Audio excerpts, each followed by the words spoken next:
Okay, so recalling the problem that we are trying to solve, given all these general ideas about gauge symmetries in the previous slide, the problem that we are trying to solve is that we have a path integral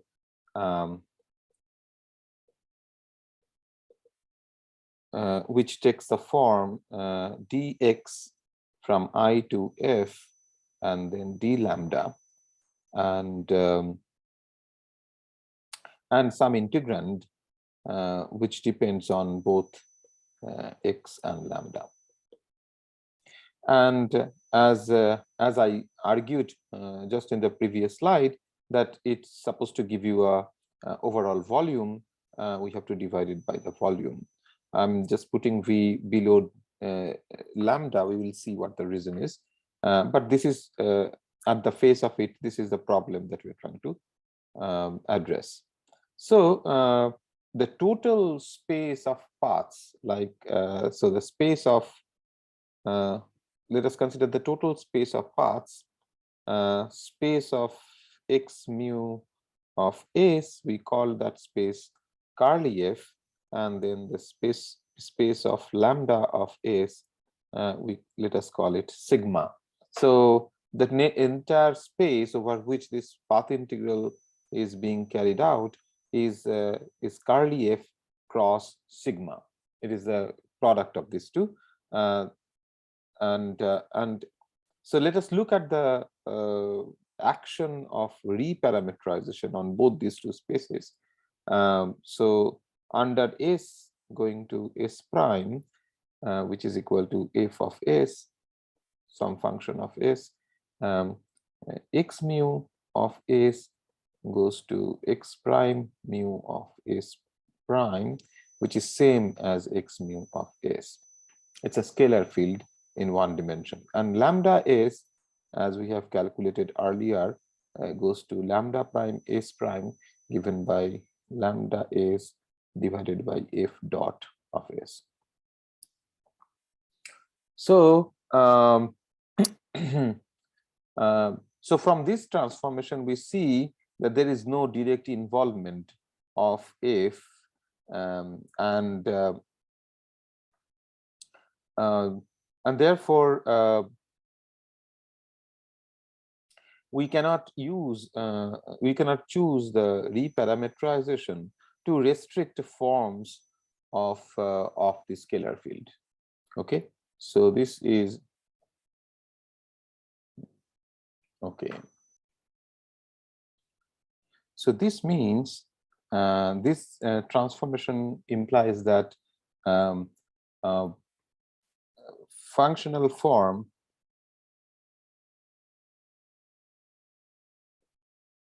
of x mu of S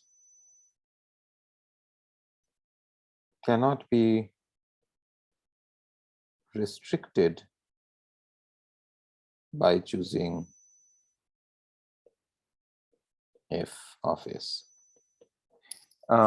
We have seen earlier that the paths or these functions can be parameterized by, for example, in terms of Fourier coefficients, by doing the Fourier transformation. So these paths are continuously, the functions can vary continuously, but if you transform continuously along S, but if you transform Fourier transform them, then you have an infinite number of discrete parameters, and those parameters, those Fourier coefficients, carry the same amount of information about the function, and changing the function is equivalent to changing those parameters.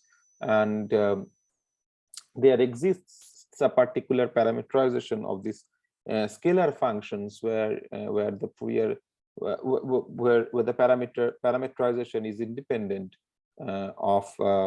is invariant under reparameterization, but I will not go into that detail. I will be focusing on this lambda part. So here this can be done, can be the functional form here can be restricted by choosing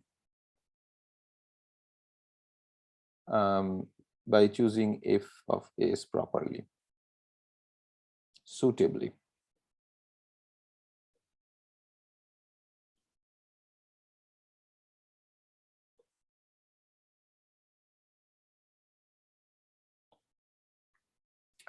So let me describe the basic idea, which is going to be useful later on also when we do the standard gauge theories. But this is a nice opportunity to actually spell it out here. So the basic idea is the following. How to do this restriction, how to restrict and extract out the volume. That's the basic idea. To do that is what I'm going to describe now. So let me draw a cartoon. So the mainly what I'm saying is that the non-trivial analysis is happening in the space sigma, not in curly F. So I'm not going to focus on this. I'm going to focus on sigma. So let me draw this cartoon for sigma.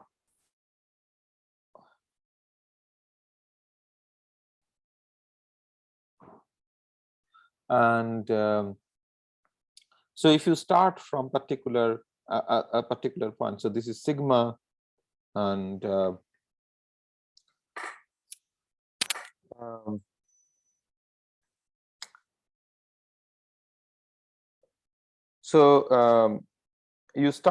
let us start from a particular functional form lambda, which is given by a single point in sigma, and give a reparametrization. So under the reparametrization, it goes to another point, say here, which is say lambda prime. So this is another element, another point in the same space, and the path integral, the integrand is invariant under this transformation. So these points, so there are infinite number of points along this way which are all connected to the same lambda through reparametrization invariance. So they are all gauge equivalent. So this such a thing is called gauge orbit. So you can have this. So this is called a gauge orbit.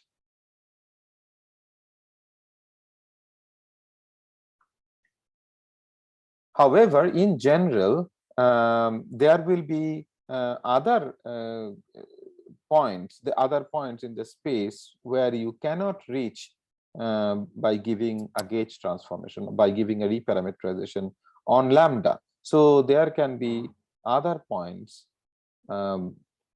So there are other points which lie over, for example, a surface or a subspace. So let me denote this by that surface.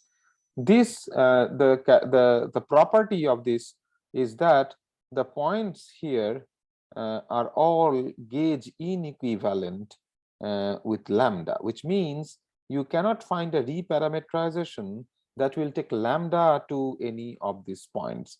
So what you can say, so this is a subspace. This is a subspace of gauge inequivalent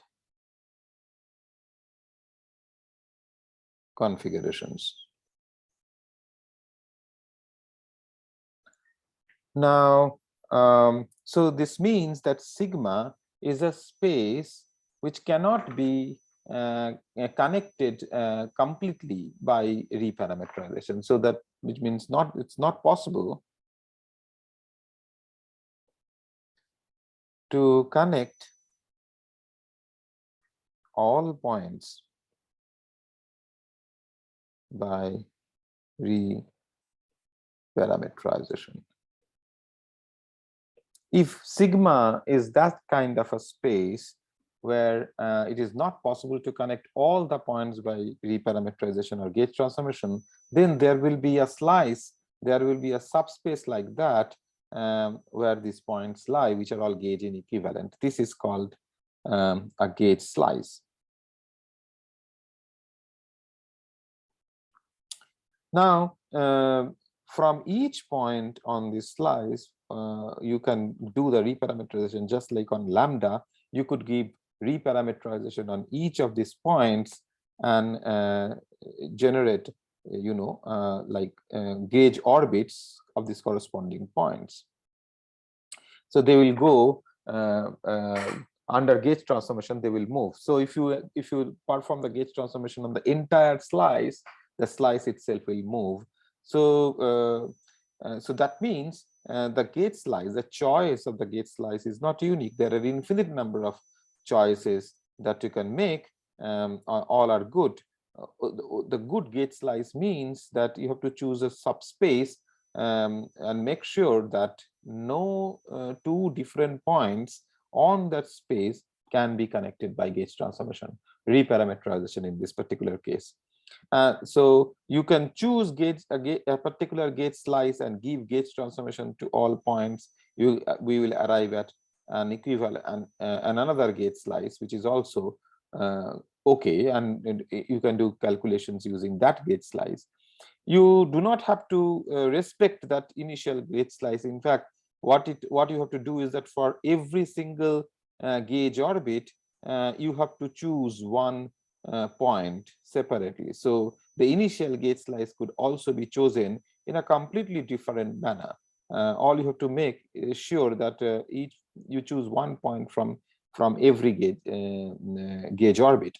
And then with that modified or a completely different gauge slice, then you can give a gauge transformation and generate another set of infinite number of gauge slices. So therefore, what we find is that path integral, so this gauge slice is the gauge inequivalent configurations on which path integral must be restricted to. So this is one point, that path integral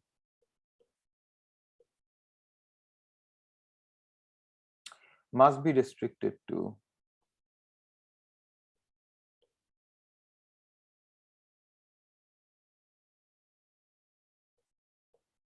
one of the valid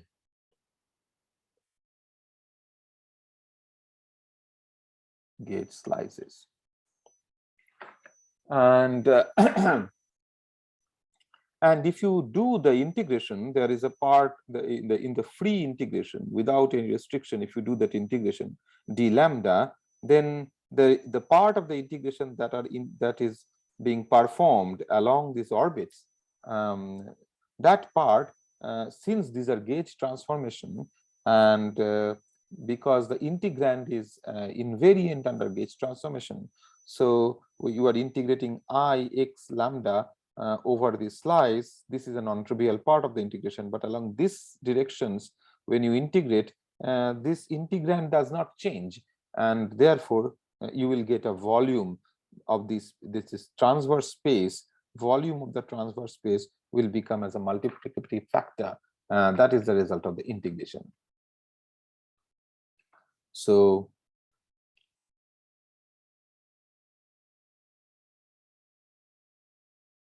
integration along the orbits produces an overall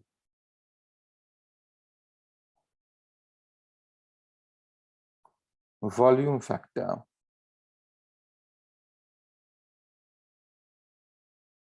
as the integrand is constant.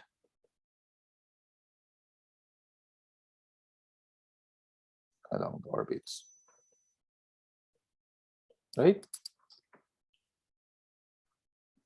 So I will now do that explicit demonstration of how to extract that volume factor, how to find the gauge orbits and inequivalent or the gauge slice. So that using this particular example that calculation we are doing. So this is explicit demonstration.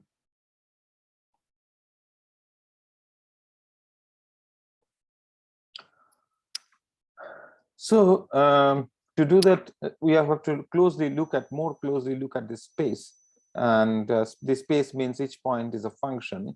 let us define the function more properly.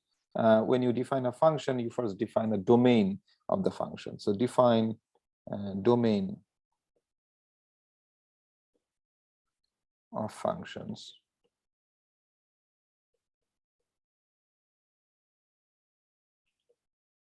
S goes from 0 to 1. That is just a convention. One could choose any other segment on the real line, doesn't matter, but this is one convention. And what are the configurations? The configurations, which means all possible points here, which corresponds to different all possible functions. So those are configurations. Are lambda of S with lambda 0 equal to A and lambda 1 equal to B. Some boundary condition A and B are free parameters, and lambda is parameterized by these initial and final conditions, these boundary conditions. Okay, and gauge transformation, as we know already, is S going to S prime f of S. Since we have taken this to be the domain, we should perform those reparameterization which respect the domain. Otherwise, we are violating our definition of functions.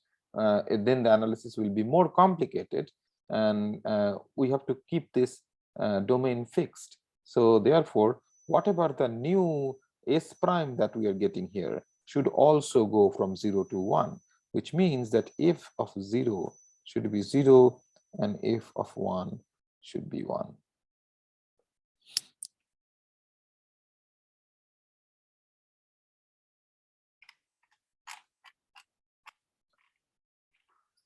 Now, since we have a function worth of degrees of freedom here, function worth of degrees of freedom, and a function worth of degrees of freedom in the configurations, and function worth of degrees of freedom in the gauge transformations, one might think that the entire configuration can be absorbed within the gauge choice. Like by choosing the gauge, we can get rid of all the degrees of freedom of a function and make it a constant.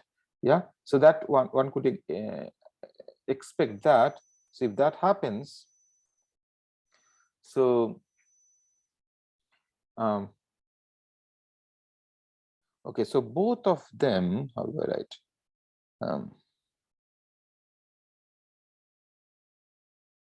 Both are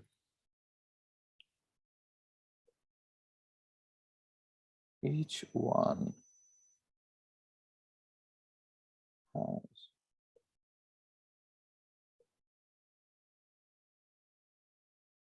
a function worth of degrees of freedom, and therefore they can cancel each other, and we may expect that we can reduce lambda to a constant. So maybe assume, so let us assume that is true. Assume that so assume the following: lambda prime of S prime is a constant, and we know that is lambda of S divided by f of f dot of S, which means for any given lambda S of this property, we can find the corresponding fs such that lambda S is given by E times f dot of S. Okay, this is basically what it means to be able to absorb the entire function degrees of freedom into a constant, okay, by a gauge transformation or reparameterization. So if you assume this is true, assuming this is true, then you could ask the question, Can different values of E be gauge connected?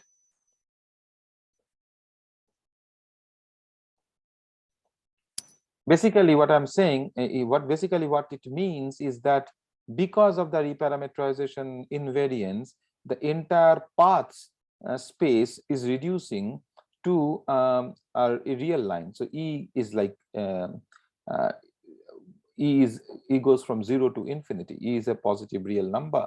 So so basically the entire path reduces to path space, that is curly F reduces to a half line. But the question is that within that half line, is it possible that different points in the half line are also gauge connected? Then the space will be even less than half line. So that is the question we are asking, and the answer is no. Why? Because if it were possible,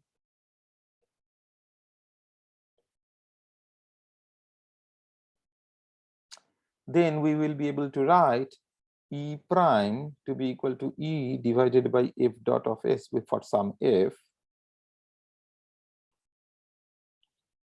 But then that would mean that F dot of S is a constant, and that would mean that F of S must be of this form, say C plus S times D, where both C and D are constants.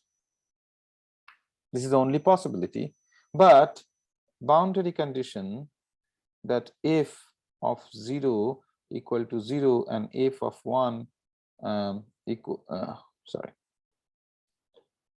equals 1 implies that C must be 0. So S equal to 0, if you set S equal to 0, Fs has to be 0, so that means C equal to 0, and D must be 1, which means that this transformation is basically an identity. That means there is no F, there is no non-trivial F which can change the value of this constant. So what is the picture then? What is the picture now in sigma? This is the general picture. This was the general picture. This is the gauge slice, all inequivalent configurations, and these are the gauge orbits. So what is the picture in this particular example? Let me draw a cartoon again.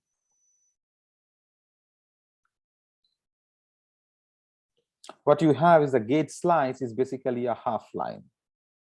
So gauge slice is basically the space of 0 and plus, which is sitting inside sigma, a half line sitting inside sigma. And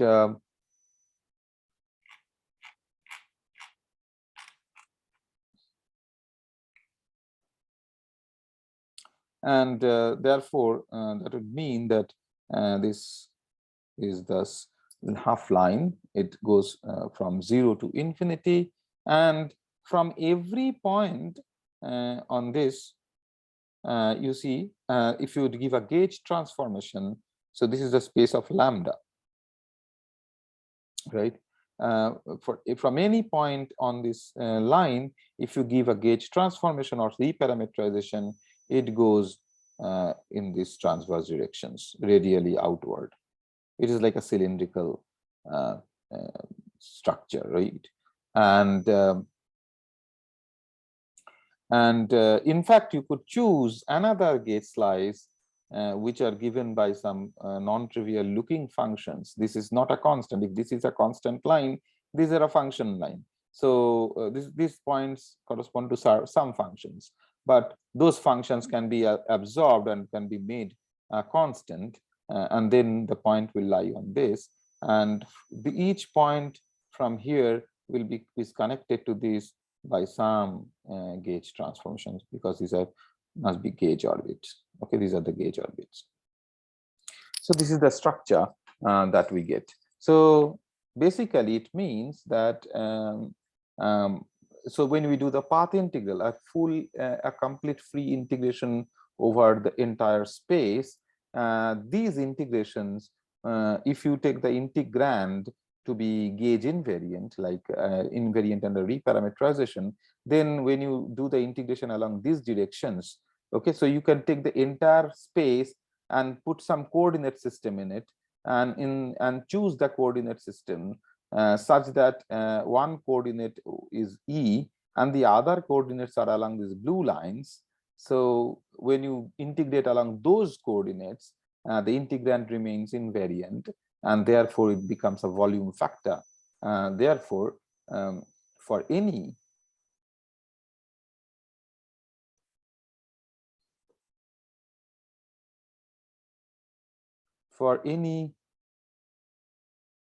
gauge invariant I of lambda, what one has is this d lambda I of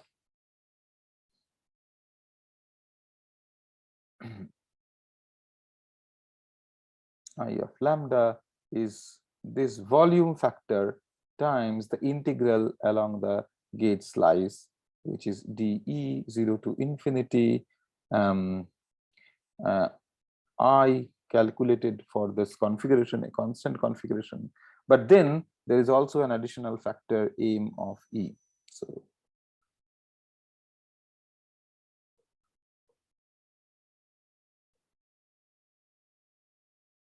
what is m of E? M of E, so V is the volume of gauge orbits. So this is volume of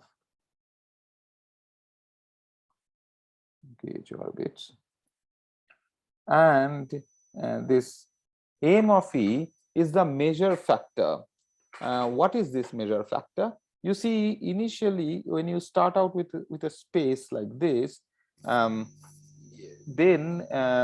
you give an argument that that this gauge, all these configurations are gauge connected to certain configurations which are constant configurations, and these constant configurations are lying in this space in some manner. We don't a priori know. We have to figure out. We have to figure out how these constant configurations are lying within that space, and depending on that, the integration along this line will not, the integration measure will not be all in general dE, but dE times a measure factor, because it depends on how it is embedded into that. So that measure factor, in any situation where a subspace is embedded in a higher dimensional space, and you are restricting integration on the subspace, there is a measure factor. For example, if you take a sphere, on the sphere, you have to take. So this is a very general statement. I'm not saying you should find a non-trivial measure factor in this particular example, but in general, for example, if you take a sphere and put it in a, you can view a two-dimensional sphere as a subspace in a three-dimensional Euclidean space. In the three-dimensional Euclidean space, your measure is dx, dy, dz. But when you restrict some function on the sphere and integrate it over sphere, then it is you have to calculate. You have to find a two-dimensional coordinate system on the sphere, and depending on what coordinate you choose, there will be an. It is not only, say, if you choose some theta1 and theta2, so, or theta phi, then it will not be d theta d phi, rather d theta d phi times a measure factor. You can do this exercise yourself and check. So this is a, in general, there is a measure factor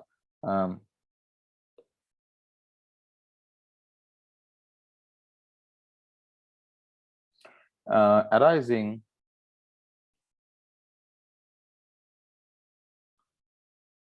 from restricting the integral on the subspace, on a subspace.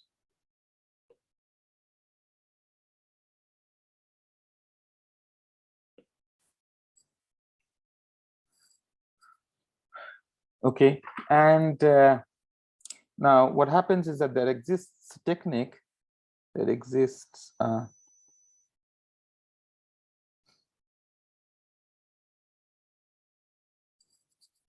technique to calculate ME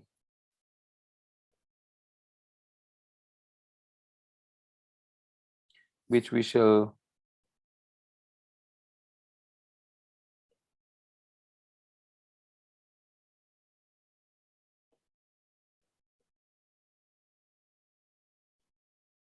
skip for now.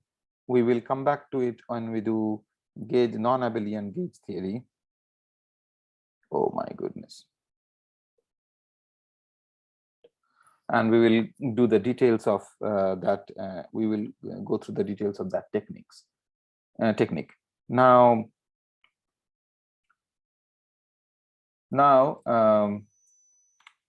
you see the entire analysis depends on this assumption, which is a plausible assumption, but let us have a closer look at that.